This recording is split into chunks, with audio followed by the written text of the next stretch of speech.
வணக்கம். இன்றைக்கி கோயிலை பற்றி பெருசாக பேசினாலோ இல்லை ஆன்மீகத்தை பற்றி பெருசாக பேசினாலோ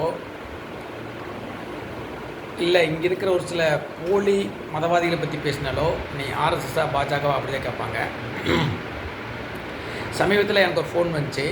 அதில் என்ன நீங்கள் திமுகவா ஆதரிங்க, அதுதான் மதச்சார்பற்ற கட்சி அப்படின்னு சொன்னாங்க. இல்லை அவங்ககிட்ட நான் ஒன்று கேட்குறேன், எது மதச்சார்பற்ற கட்சி?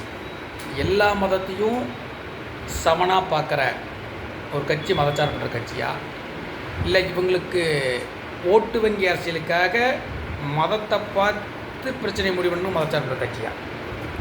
இன்றைக்கி பாஜகவும் சரி அதிமுகவும் சரி சமநிலையாக இருக்கும் போது எனக்கு தெரியுது. எப்படி கேட்டிங்கன்னா, ரம்ஜானுக்கு வாழ்த்து சொல்கிறாங்க, கிறிஸ்துமஸுக்கு வாழ்த்து சொல்கிறாங்க, இந்து பண்டிகைக்கு வாழ்த்து சொல்கிறாங்க, பக்ரீத்துக்கு பள்ளிவாசலுக்கு போய் அவங்க கூட சேர்ந்து ரம்ஜானுக்கு நினைக்கிறேன், ரம்ஜானுக்கு அவங்க கூட போய் கஞ்சி குடிக்கிறாங்க, கிறிஸ்துமஸுக்கு சர்ச்சுக்கு போகிறாங்க. இப்போ சமயத்தில் போகிற நம்ம பிரதமர் மோடி கூட சர்ச்சில் போய் அந்த பைப்பில் தொட்டு கும்பிட்ட ஒரு நிகழ்வு பார்த்து நம்ம பார்த்தோம். அதே மாதிரி இந்து பண்டிகைகளுக்கு எல்லாத்துக்கு மாதிரி வாழ்த்து சொல்கிறாங்க. ஆனால் திமுகக்காரங்க ரெண்டாவது இப்போ புதுசு உருவாக்கிற தாவேக தற்குறிங்க அவங்களும் கூட இந்துக்களை கண்டுக்கிறதில்ல. இந்து மதத்துக்கு எந்த வாழ்த்து வாழ்த்து சொல்லுங்க அவசியம் இல்லை. நீ எல்லா மதத்தும் ஒரே மாதிரி பார்க்கணும். ரம்ஜானுக்கு குல்லா போட்டு கட்சி வைக்க போகிற அப்போ தாராளம் ஒன்றும் பிரச்சனை போவேன்னு யாரும் சொல்லலை. கிறிஸ்துமஸுக்கு சர்ச்சில் கேக் கொண்டு போகிறேன், இப்போ யாரும் வேணும்னு இல்லை. ஏன் இந்து மதத்தை மட்டும் புறக்கணிக்கிறீங்க? அதுதான் எங்கள் கேள்வி. இந்து மதத்தை மட்டும் புறக்கணிச்சுட்டு எப்படி நீங்கள் மதச்சார்பற்ற கட்சின்னு சொல்கிறீங்க? ரெண்டு மதத்துக்கு ஆதரவும் ஒரு மதத்துக்கு எதிராகவும் இருக்கிற கட்சி எப்படி மதச்சார்பற்ற கட்சியாகும்?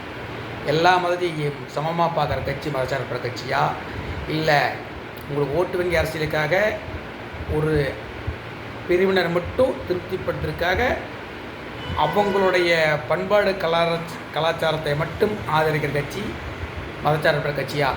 நீங்கள் முடிவுங்க. திமுகவும் தாவேகவும் நான் அடித்து சொல்லுவேன், அது மதவாத கட்சி. அவங்க கிறிஸ்தவருக்கும் இஸ்லாமியருக்கு மட்டும்தான் ஆதரவாக முழுக்க இந்துக்களுக்கு எதிராக இருக்காங்க. தாவேகவும் திமுகவும் மதவாத கட்சி நான் அடித்து சொல்லுவேன். பாஜக என்னைக்கு மதவாத கட்சி இல்லை, அதிமுக மதவாத கட்சி இல்லை. திமுக கூட்டணி தாவேக கூட்டணி மதவாத கட்சியே தான். நான் அடித்து சொல்லுவேன். நீங்கள் வேணால் ஆதரத்தை தொலைப்பாதீங்க. அன்னைக்கு இருந்து இன்றைக்கு வரைக்கும் அதே மாதிரி தாவக கட்சி ஆரம்பித்து இன்றைக்கு வரைக்கும் இந்துக்களுக்கு எதிராக என்னென்ன பண்ணியிருக்காங்க, கிறிஸ்தவருக்கும் முஸ்லீமுக்கு ஆதரவாக என்னென்ன பண்ணியிருக்காங்க நீங்கள் வரும். இதை நான் கிறிஸ்துவரையும் முஸ்லீமையும் குற்றம் சொல்ல, இந்த அரசியல் தலைவர்களை குற்றம் சொல்கிறேன். ஒற்றுமை இருக்க இந்து முஸ்லீம் கிறிஸ்துவில் பிரிக்கிறதுக்கு வேண்டி இவனுக்கு இந்த மாதிரி சூழ்ச்சி பண்ணிட்டு இருக்காங்க. மக்கள் தெரிஞ்சுக்கங்க, தெளிவாக இருங்க. இதில் இந்துக்கள் ஒரு விழிப்புணர்வே இல்லாமல் அதை பற்றி கவலையே படலை. ஆனால் இஸ்லாமியர்கள் இதைய நல்லா பார்க்குறாங்க. அவங்க திமுக தான் நமக்கு ஆதரவு அப்படின்னு நினைக்கிறாங்க. ஒருபோதும் இல்லை. திமுக உங்களை வச்சு உங்களோட ஓட்டுக்காக உங்களை வச்சு அரசியல் பண்ணிட்டுருக்காங்க. நல்லா தெரிஞ்சுக்கங்க. ஜெய் ஹிந்த்.